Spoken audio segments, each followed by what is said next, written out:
from the historic campus of Hillsdale College in Hillsdale, Michigan, where the good, the true, and the beautiful are taught, nurtured, and honored. This is the Radio Free Hillsdale Hour, bringing the activity and education of the college to listeners across the country. So I experienced the 2017 North American total solar eclipse, and it was amongst the most moving several minutes of my life.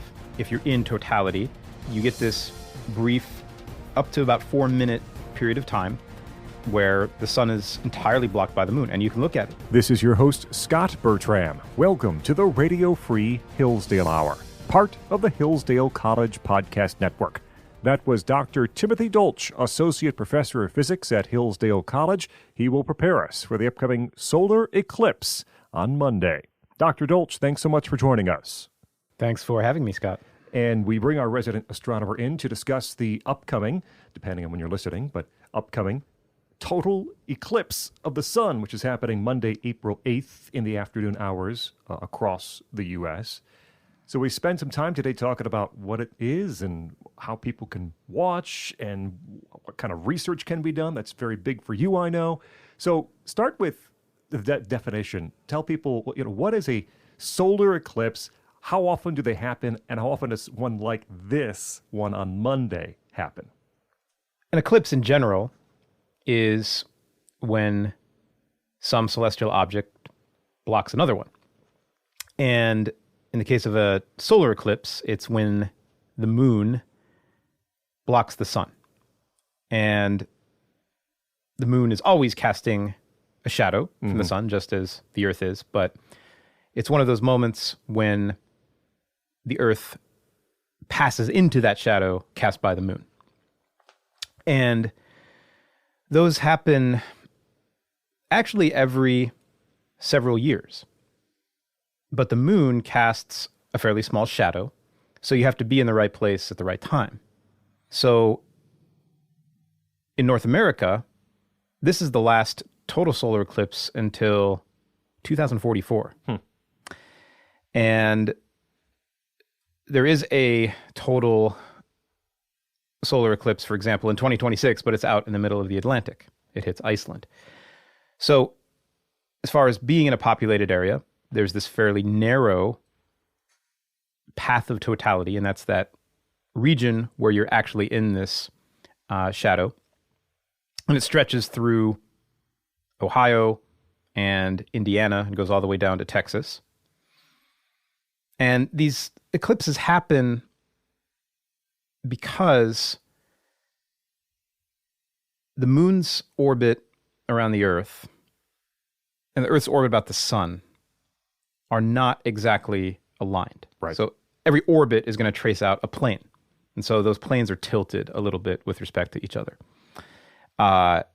So, it's kind of like when you're trying to balance something.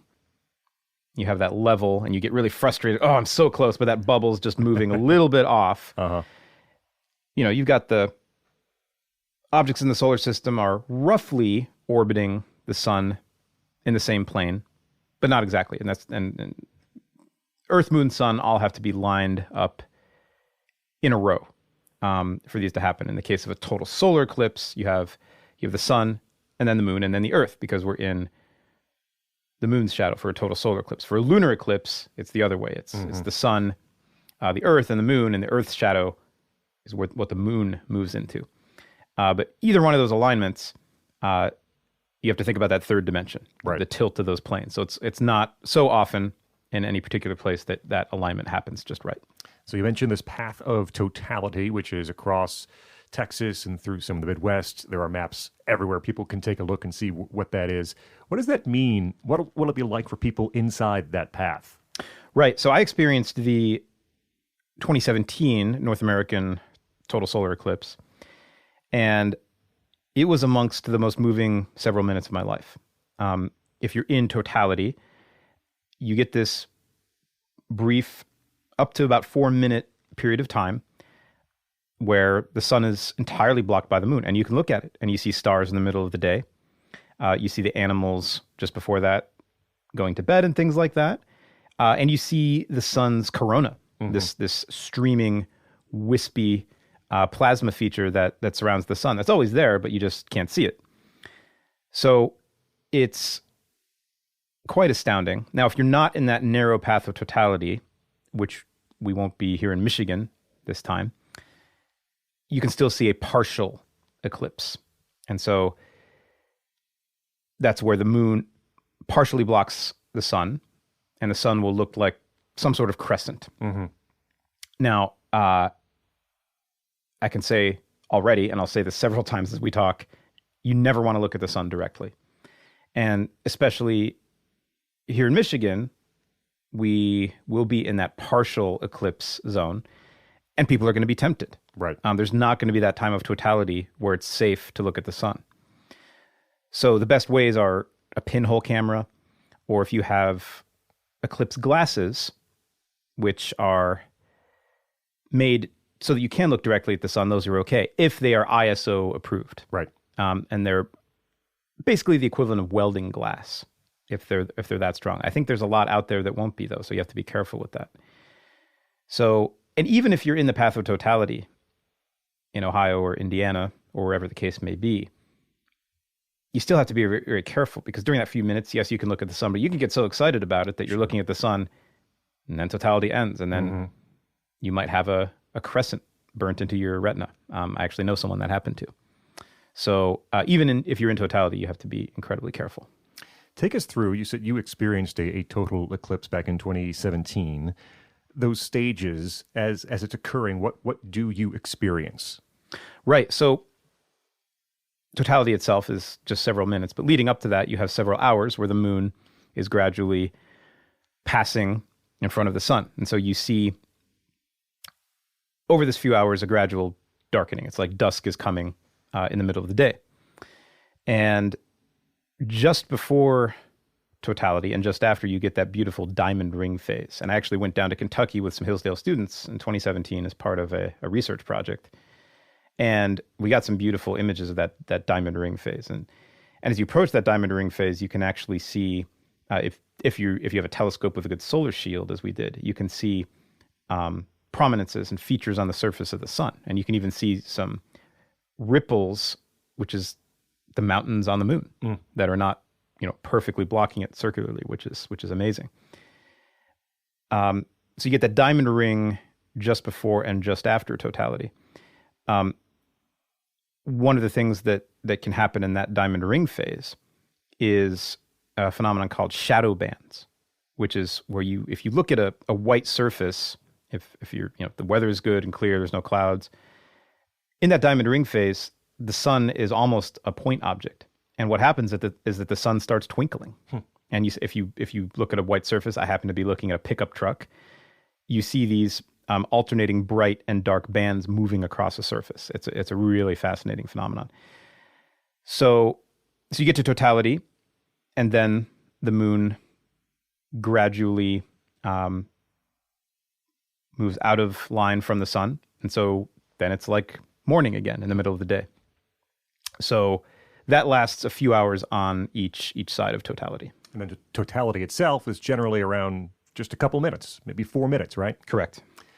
Talking with Dr. Tim Dolch, he's Associate Professor of Physics here at Hillsdale College and our resident astronomer, as we discuss the total eclipse of the sun happening Monday, April 8th in the afternoon hours across the U.S. You are also, other people are too, but specifically you in this room, interested in perhaps some of the research that can be done. How do scientists use these solar eclipses to study the sun? What things might we be able to learn? Right. So there's a long history of an eclipse, particularly a solar eclipse, being an experimental setup that nature gives us. The most famous one was in 1919, when the stars that are near the sun in the sky were visible and shifted.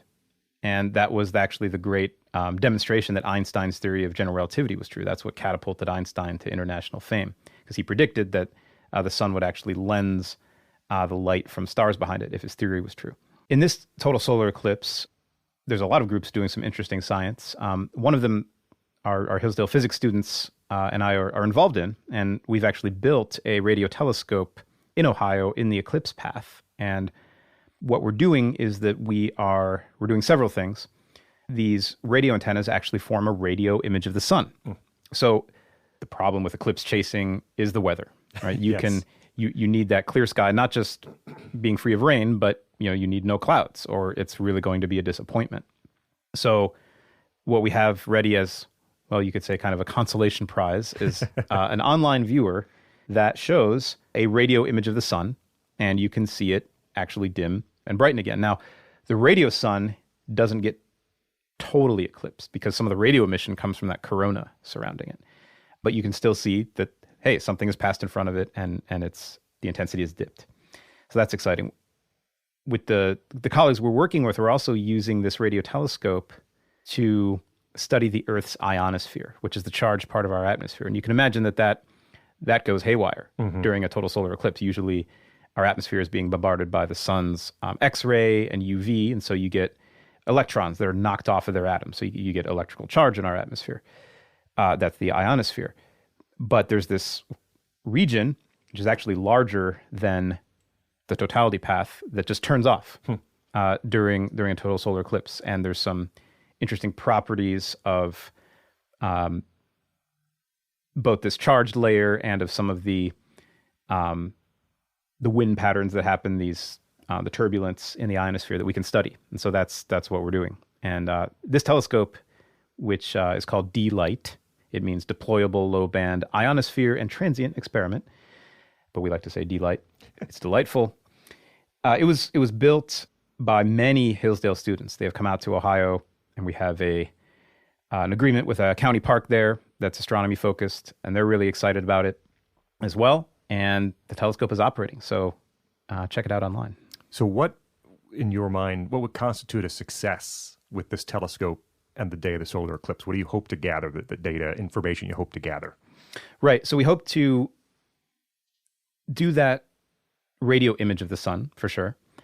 And we hope to measure this turbulence within the charged part of the atmosphere change. And we actually had a preliminary measurement of that back from October from a similar telescope in New Mexico, because that was an annular eclipse, meaning the moon passed in front of the sun, but the moon's got an elliptical orbit. So sometimes it's further away than other times. And that sort of eclipse happens when the moon's a little further away. So the sun looks like a ring. That telescope in New Mexico was on during then, and you could measure some of these properties. And the telescope that we built, if all goes well, should actually be an improved image over that one. So we're excited, and there's every reason to think it'll work. Dr. Tim Dolch with us, maybe a little bit of a history lesson as we near the end of our conversation. You can perhaps put yourself in the path or in the footsteps of people long ago who had no idea what was happening and freaked out, rightfully so. When is that time that we figured out, oh, this is an eclipse, this is what's happening, this is the moon, we can kind of predict when this is going to happen? How did that come to be? Right. So the ancient Greeks actually understood why eclipses happened and were able to predict them. Because even though, of course, they had a model of the solar system that had the Earth in the center, that model was still able to predict when the sun, Earth, and moon would line up. It's just a question of which you think is at the center of that model and which isn't. So there were years, many centuries, where you could look it up in these tables and predict an eclipse. Columbus famously did that. And there's a long history of some people having that understanding and not others. So, of course, Columbus famously appeared quite powerful to his captors, but, he probably just had the tables with him. And you mentioned 2017, a very, I don't want to misquote you, but it was a life-changing experience in 2017 to see this. It might be too late for people to make those plans, but is it worth trying to drive, perhaps long distances, to get to that path of totality? Is that something worth seeing in your lifetime? I think it's absolutely worth it. The key is finding that place with a clear, cloudless sky on that day and driving to wherever that is. The problem on eclipse day is going to be the population density in these areas. Right. It took me about 20 hours to get back from Kentucky in 2017. And I suspect even in very rural areas, that'll be the case. And, many public school districts are closing. There's predictions that cell networks will be clogged. Emergency services might not be easily available. And you might not have Google Maps readily available either if the cell network's clogged. So there's a lot to think about. But fortunately for listeners in Michigan, I mean, it's not too far to get to the totality path. So I think you'll regret it if you don't. And we should mention one more time, in the path of totality, during that time, that 4 minutes, it is possible to look at the sun. That's right. For people elsewhere outside the path or even on either end of that total eclipse, it can be dangerous. So we talked about glasses, pinhole camera. Is that something people can make at home? Yes, there's plenty of instructions online about that if you look up pinhole camera. A great way to look at the image of the sun is actually if you just hold up a spaghetti strainer with the little holes. And then every one of those holes basically functions as a pinhole camera. And as the partial eclipse advances and the sun looks more crescent-like, you can see many little crescents on the ground. But you're right. During the partial eclipse, you never want to look directly at the sun unless you have these ISO-approved glasses. During totality, you can look at the sun because it's totally blocked, but you have to be really careful that you're not looking at it when that totality ends. Sure. Well, it'll be exciting. Dr. Timothy Dolch, Associate Professor of Physics and our resident astronomer here at Hillsdale College. Thanks so much for stopping by talking about the solar eclipse on Monday, April 8th. Thanks, Scott. Up next, we talk with Todd Starnes, author of the new book, Twilight's Last Gleaming. Can America Be Saved? I'm Scot Bertram. This is the Radio Free Hillsdale Hour.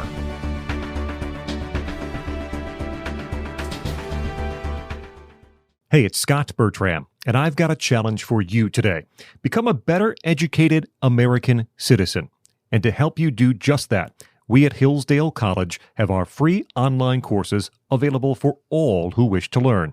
Our challenge? Take just one of our courses.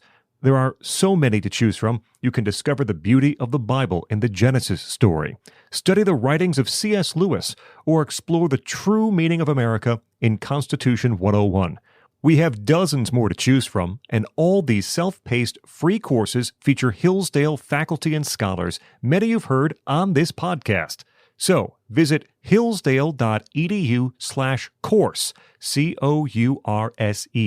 and pick one of the more than 30 free Hillsdale courses. I hope you'll accept my challenge. Pick whichever course you like and become a more educated citizen today.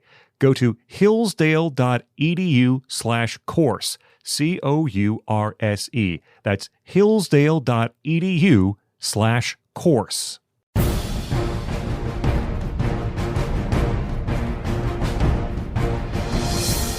Welcome back to the Radio Free Hillsdale Hour. I'm Scot Bertram. Be sure to check out the Hillsdale College Podcast Network for older episodes of this show, plus other Hillsdale College audio. It's at podcast.hillsdale.edu. We're joined now by Todd Starnes, a best-selling author, nationally syndicated radio host. You can find more about him at toddstarnes.com. And his new book is Twilight's Last Gleaming. Can America Be Saved? Todd, thanks so much for joining us. Scott, thank you so much. What an honor to be with you today. We hear discussions like this, talk like this every now and then about can America be saved? Is it too late? Can we turn things around? Why this particular moment for you and this book, Twilight's Last Gleaming? Scott, I really feel like we are at an inflection point in American history. And I love Ronald Reagan, my favorite president, the first president I was able to vote for as a young person, a young American. And I remember going back to the 1950s, 1960s, and exploring that era. There was a fierce battle, a fierce war against communism that was being waged, not just in Washington, but also in Hollywood. And you had people like Reagan and William F. Buckley Jr., who understood that, yes, the communists were in fact the enemy, but we were fighting not a political war against the communists. We were fighting what really in essence was a religious war, good versus evil, right versus wrong. And I realized, Scott, when you look at what's happening in our country today, it really is almost as if history is repeating itself. In addition to that, you discuss schools and families and churches under attack. And I read that litany of things, of organizations. And I think what's left, and I think for the left, what's left is, no pun intended, the government, right? The government is left to take care of your needs, desires, wants, and maybe you'll even love the government at some point. Is that part of the strategy too? Oh, I believe so. And again, when you look at some of the societies like, Venezuela, look at the old Soviet Union, even look at what happened leading up to World War II in Germany. What was it that the evil people in charge went after? They shut down the churches. They neutralized the church and its influence in society. And Scott, as I was writing Twilight's Last Gleaming, I couldn't help but go back and reflect on the early days of the China virus, the pandemic. And what is it that our elected leaders at the time told us? They said, hey, look, we can keep you safe, but you have to be willing to surrender some of your civil liberties to do that. And we, the people, said, okay, take them, whatever you want, take them. And I remember watching all of this in real time and thinking, this is how it's going to start. And it will not end. And of course, then we saw them shutting down the churches. And we saw people in Mississippi, and I write about this in the book, even Mississippi, where a bunch of elderly Baptists were given tickets in the parking lot of their church because they dared to show up for a drive-in church service in defiance of the government at the time. Very dangerous times that we're living in right now. Todd Starnes is with us. His new book, Twilight's Last Gleaming, Can America Be Saved? More at toddstarnes.com. There's story after story in Twilight's Last Gleaming about what I'll categorize as classroom malfeasance involving children. If we were told, parents were told, anyone were speaking, I mean, maybe 10 years ago, anyone were speaking to our children in this manner, we would all freak out. Some of us still are, I suppose. Why have we so many of us given so much authority over our children to people who are not immediate family members? Scott, that's a great question. And all I can say is, first of all, God bless Hillsdale and the work you guys are doing to help educate next generation patriots. And we need so many more schools like Hillsdale. And the reality is, I believe, and I think I provide the evidence in the book, that the reason why we have seen such great social upheaval in our society is because of our nation's education system. And this goes back probably to the 1960s, where it really started. But then over the past, 10, 15 years or so, we've really seen an uptick in the weaponization of our public school classrooms. And you have a lot of teachers now that are using those platforms to convey this radical ideology, whether it be a gender ideology, whether it be direct assaults against our founding fathers and the founding documents. And I believe, again, this is all intentional. I believe first and foremost is meant to dumb down the nation because an ignorant population is easier to control. But there's also something else going on, Scott, and the people who are leading this effort to destroy our nation are very smart, and they know that our kryptonite as a nation is race. That's the third rail. And I don't know if anybody stopped to think, what does this country look like 5, 10 years from now when you've got an entire generation of children, white and black, who have been taught they are oppressed, the other group is the oppressor. And that, I believe, is going to create the chaos that will lead to the end of America if we don't put a stop to this. Todd Starnes, in Twilight's Last Gleaming, you say there's a simple solution to all of this CRT, critical race theory nonsense. Fight back fiercely. We have seen some parents individually, some parents' organizations certainly do that. We have seen some governors of states also do that. Where do you see hope in this fight against CRT, and who's doing it right? I think the grassroots moms and dads are doing it right. And, the Moms for Liberty groups are out there. They are working very hard, I think, mobilizing efforts. I think the challenge for a lot of these advocacy groups is to make sure they stay focused on what they are fighting, and don't get into the weeds on another issue. Stay focused on saving our schools.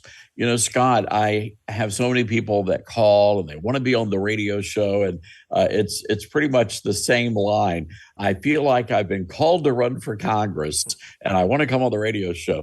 And I'm like, oh, wow. Okay. Well, tell me, have you run for any other office? No, I've never run for office, but I'm going to run for Congress.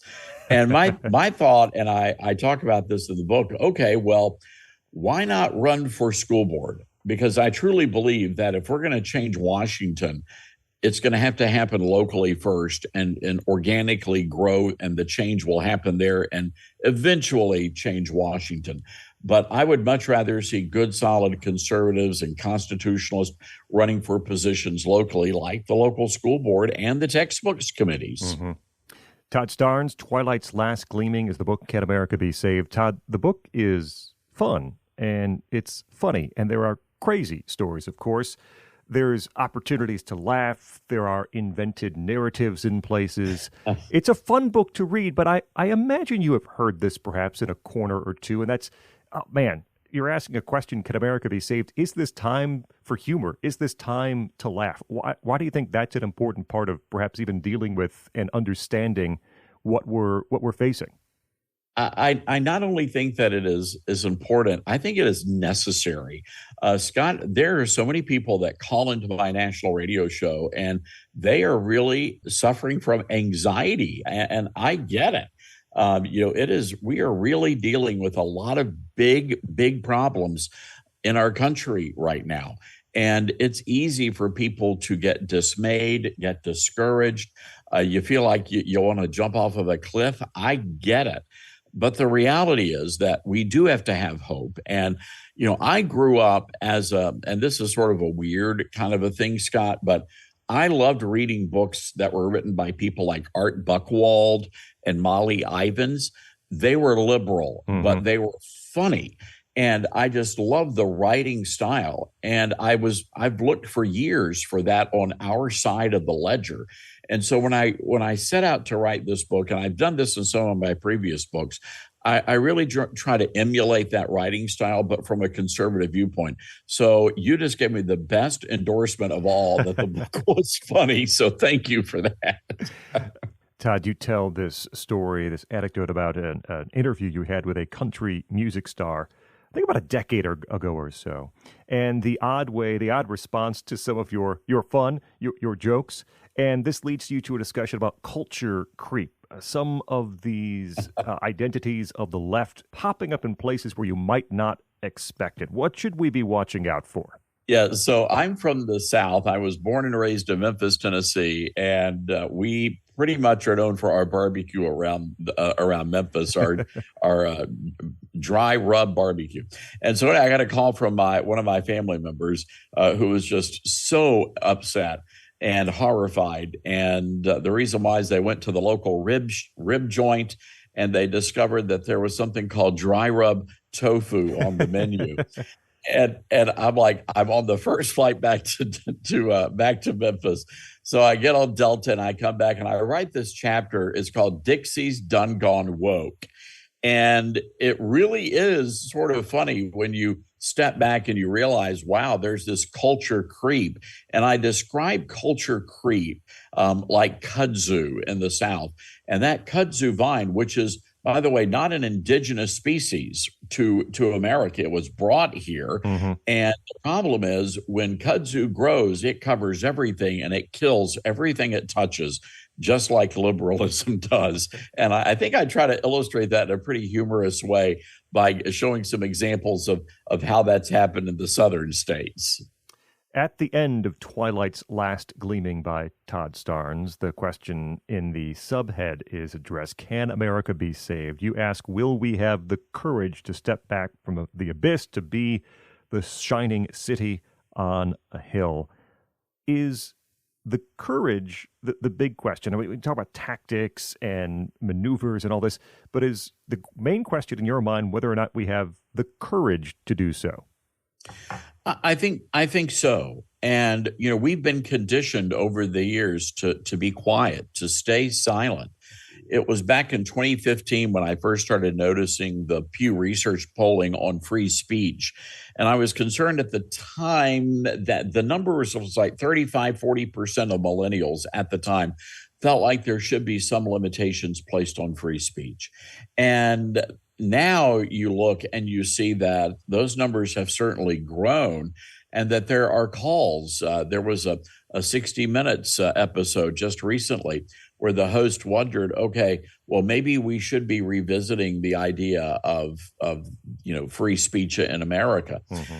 That is a troubling thing. But I think also the attacks on people, and it's just really difficult, even for pastors, to talk about the big issues of the day because they don't want the mob coming after them. But we're all going to have to realize that we will face opposition, and quite frankly, some people might face persecution for speaking out. The reality, though, is there are a lot more of us, this silent majority, than there are of them. And I go back to the quote that's often attributed to Dietrich Bonhoeffer, silence in the face of evil is evil itself. Not to speak is to speak, not to act is to act. And there is so much truth in that, because ultimately, I believe that we are in the position we are in because good people stood down and did nothing in the face of this evil.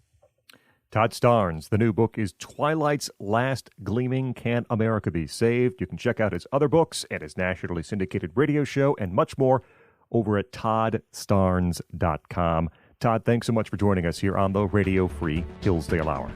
Scott, it's been a lot of fun. Thank you.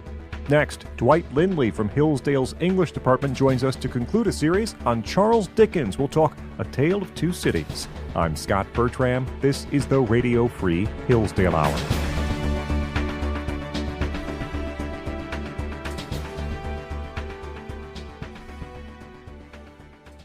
Do you believe in our founders' vision for America? That our republic will only survive if we are an educated and informed people who know our rights and duties. Since 1844, Hillsdale College has sought to educate all who wish to learn about these timeless principles of self-government. For more than 50 years, the college has worked to spread that mission by sending Imprimis to millions of Americans. Imprimis features some of the best speeches given at Hillsdale events, and now an audio version of the popular Speech Digest is available in a new podcast of the same name. And, like the print publication, Imprimis, the podcast, is always free. Listen to the best arguments from speakers such as Chris Rufo, Molly Hemingway, Mark Stein, and Hillsdale College President Larry Arnn, read by Hillsdale students. Subscribe today to listen to Imprimis at podcast.hillsdale.edu. That's podcast.hillsdale.edu, or wherever you get your audio.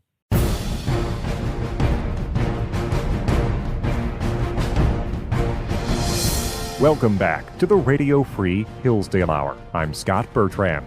Be sure to follow us on X for updated show notes and guest information. We're at Hillsdale Radio.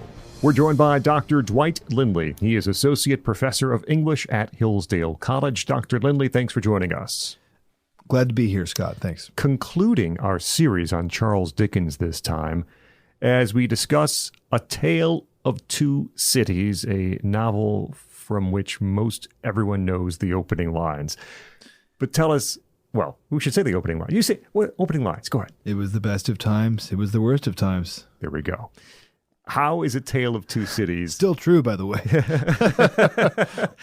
How is A Tale of Two Cities different from Dickens' other novels? What sets it apart? Sure. Good question.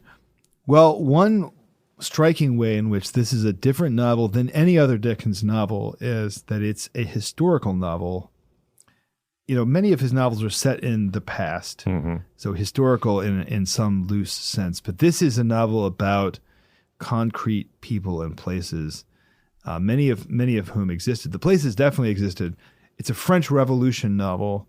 He's writing from the middle of the 19th century, but looking back towards the end of the 18th century, and thinking about an actual epochal event and time and place. So it's a a richly textured historical novel developed at the inspiration of a work by a man named Thomas Carlyle, who wrote a history of the French Revolution, which was very influential at this period.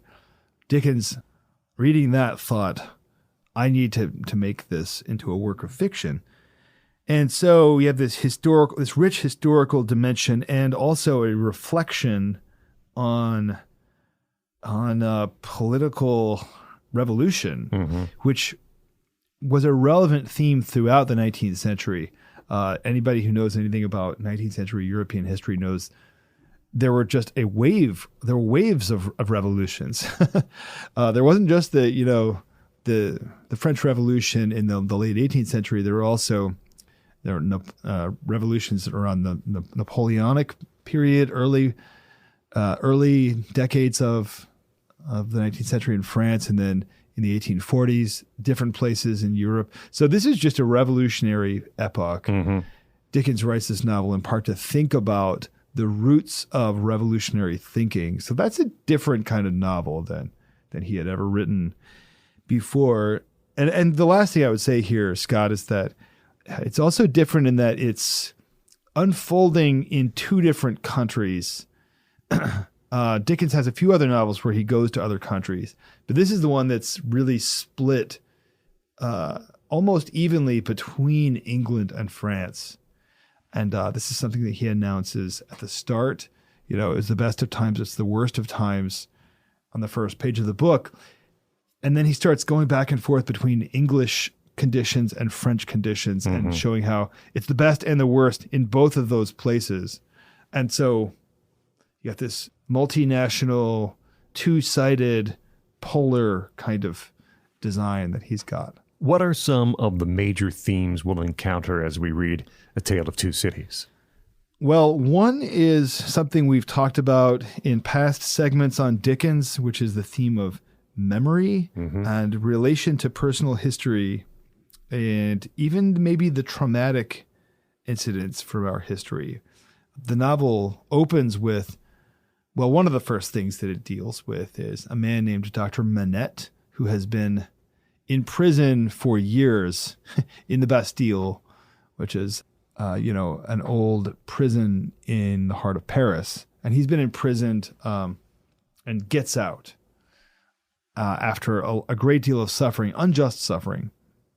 So one of the questions that is queued up from the start is, how is this man who has undergone hideous deprivation and just kind of undeserved, unmitigated suffering, how is he going to relate to these things that have happened to him? As we spoke of in the last novel, Bleak House, in there, the question is, do you respond to suffering with love or with bitterness?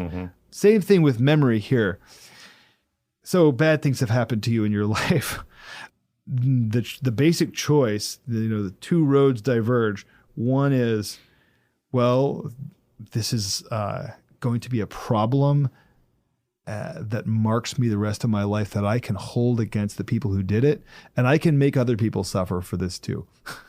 Maybe you're not thinking that out loud, but that's one path, that's one possibility. And the other one is, again, to heal those wounds and look past them, but also kind of make something of them through a love that overcomes the wounds. And you have different characters here who are doing both in this novel. So that's one big theme that I think is really deeply felt by readers still today. Talking with Dr. Dwight Lindley from Hillsdale's English department about A Tale of Two Cities from Charles Dickens. Dr. Lindley, another theme we might encounter here in the novel. Life and death. So famously, this is a French Revolution novel. You've got one of the main characters is this fellow named Sidney Carton, who dies at the end, in the guillotine. And the revolutionaries have the guillotine running every day. Chop, chop, chop. They've got a lot of people going to the guillotine, as they did in historical fact. And one important chapter in the novel is dramatizing their practices with the guillotine.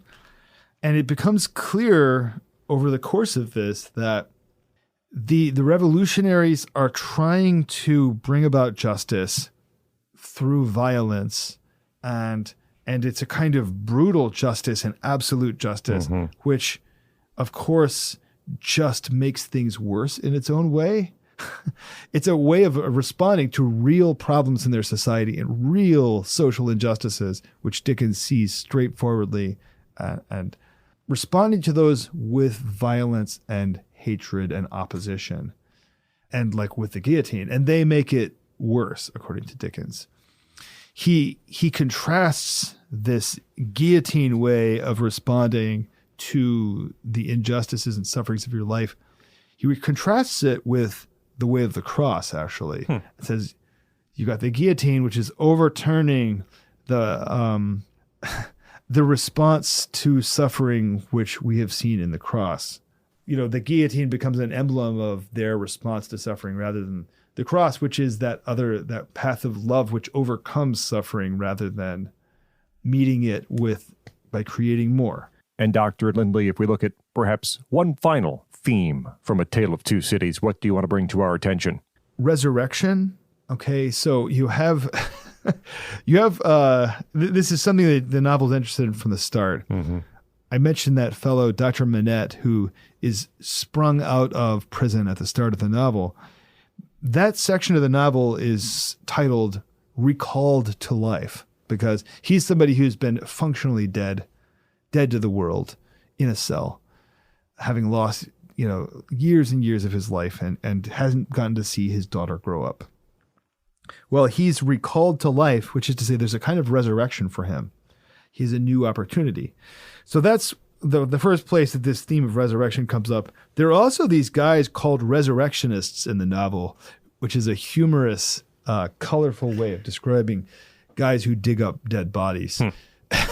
They go out at night into the cemetery and they know there's a fresh body in here. They dig it up and then sell it for money to people who want to do experiments. And this is a day when people are starting to study anatomy. They could sell it to an anatomy lab, anatomy class, the equivalent of that. So it's hard to get bodies at this point, and yet people are wanting to do scientific research. So that you have these resurrectionists, quote unquote, who dig up dead bodies.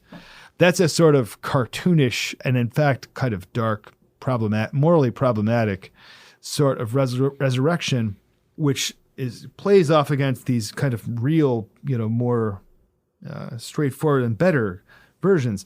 The last one I wanted to mention goes back to Sidney Carton and the way that he dies for his friend there. He goes to the guillotine saying to himself, repeating to himself and to another woman who's with him, the lines of Christ from the gospel that I am the resurrection and the life, says the Lord. Okay. So he's thinking, even as he goes to death, that there is a life on the other side of the grave. And that hope gives his death meaning to him and to those around him. And so the question is there hope after death? Well, there is, if you have this supernatural faith. That's one big possibility in the novel. People who don't have that, it's just much easier to be bitter about death, especially death that's forced on you violently and so on. So this is another big, more Christian theme in the novel. What, finally, is The Tale of Two Cities' major contribution? Well, I think I want to say that, forced to choose, I would say that it's this major question of life.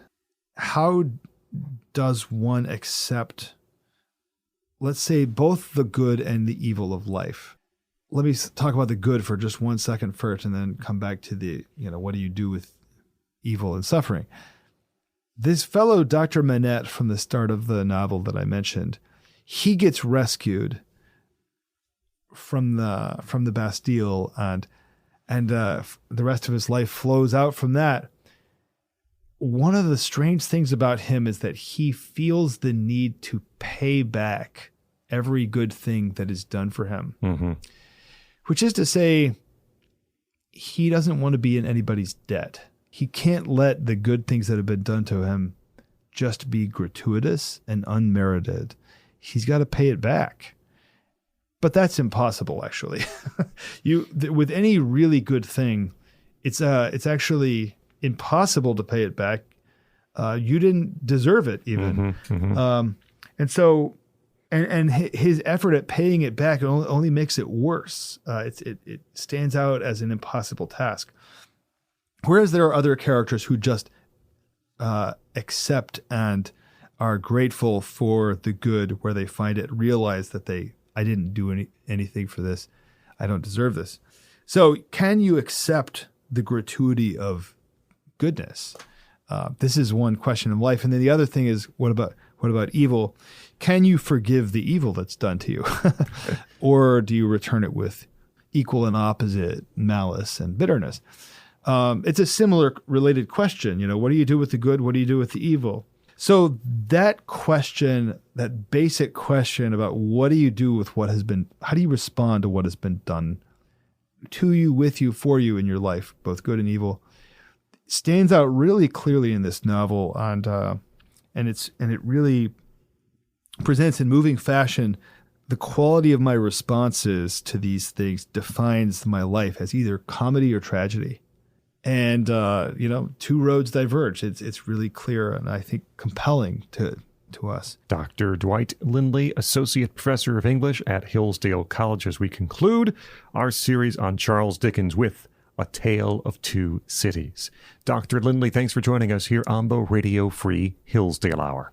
Thanks again, Scott. That will wrap up this edition of the Radio Free Hillsdale Hour. Our thanks to Dr. Tim Dolch from Hillsdale's Physics Department, Todd Starnes, his new book Twilight's Last Gleaming, and Dr. Dwight Lindley. The Radio Free Hillsdale Hour is recorded at the studios of WRFH, the student-run radio station at Hillsdale College. Remember, you can hear new episodes every week on this station. You also can find extended versions of some of our interviews or listen anytime to the podcast. Find it at podcast.hillsdale.edu or wherever you get your audio. The assistant producer of the program is Sam Lair. Until next week, I'm Scot Bertram, and this has been the Radio Free Hillsdale Hour.